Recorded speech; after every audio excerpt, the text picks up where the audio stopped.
Hey guys, it's Evan. It's late May 2025, and today's video is talking about feeding larger meals to your boas because I just fed some of these subadults a fairly large meal for them, relatively large for them. It was like a 2 or 3 week old chicken, which is like about the size of a medium rat. But poultry are actually a little more ball shaped than rodents, so they sit bigger inside the body of the snake. I think they're just harder for them to get past their gate, and they sit in them a little bit bigger. But anyways, I'm just gonna go through and show you. I'm not gonna disturb them too much, but I'm gonna show you some Pearl Island bows and some Longicauda bows that I've done to that. And the other thing I'll mention to you is if you go up into my channel description page and click the Flickr link, it's in the channel description page, not in the video description page.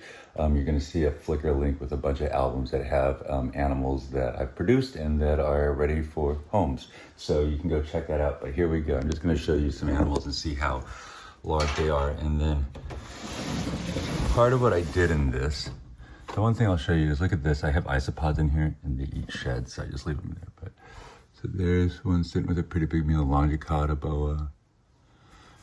And so what I've done here, other than the fact that I'm already pretty far into my summer fill up, because both of these guys shed this last week or so, and I just leave them in here for the isopods. I don't know if you can see them, but here we go. Here's another big one. Big meal. Sitting in there pretty large.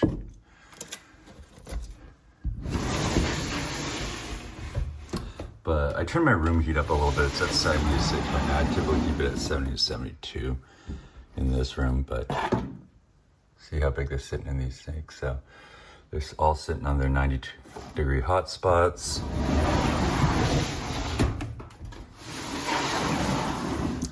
A little bit warmer ambient room temperature especially helps in these racks. See, everybody's shedding because it's the spring shed.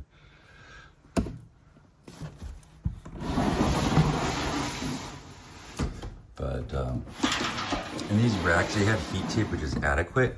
But one thing I will tell you is that it doesn't raise the ambient temperature in the racks too much. So if you want to raise the raise the overall temperatures in a rack to like promote digestion, is something you have to do your ambient room heat. So that's just something I'll tell you about a rack like this, is that they work like an economy rack in terms of heat efficiency. So this was an old economy rack that I wrapped in paneling before I had more animals to hold in heat, but now my room's warm enough that I don't need to do that. But that's another little random thing I'll tell you in this video, is that these racks are great. They're professional quality, but they hold heat like an economy rack. So if you don't have an ambiently warm room or a ability to jack your ambient temperatures when you need to, you're probably better off with the closed side rack. So there you go. Big boas, or big meals for boas.